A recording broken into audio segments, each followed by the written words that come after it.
ప్రొద్దుటూరులో దారుణం. సీఐ రామకృష్ణ వేధింపులు తాళలేక రైలు పట్టాలపై పడుకొని ఆత్మహత్యకు సిద్ధపడిన తల్లి కొడుకు.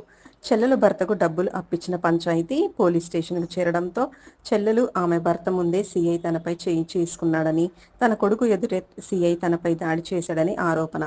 సీఐ ఏకపక్షంగా వ్యవహరిస్తున్నాడని రైలు పట్టాలపై పడుకొని ఆత్మహత్యాయత్నం చేసిన లక్ష్మి, ఆమె కుమారుడు మహిధర్. కానిస్టేబుల్ ఉన్నా కూడా ఆమెతో కొట్టికుండా ఆయననే కొట్టినాడు సార్, నిష్కామంగా కొట్టినాడు సార్.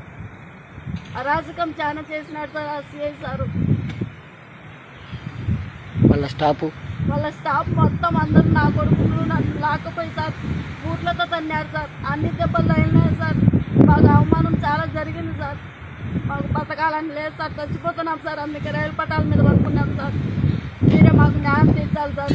అసలు కనీసం మమ్మల్ని రమ్మని చెప్పి అనవసరమైన కేసులో పేర్లు రాయించి రమ్మని అవతల నిలిచకుండా పొద్దున ఉదయం 9 నుంచి మమ్మల్ని అక్కడ కూర్చోబెట్టి మమ్మల్నే కొట్టి పంపిస్తున్నారు సార్ వాళ్ళు.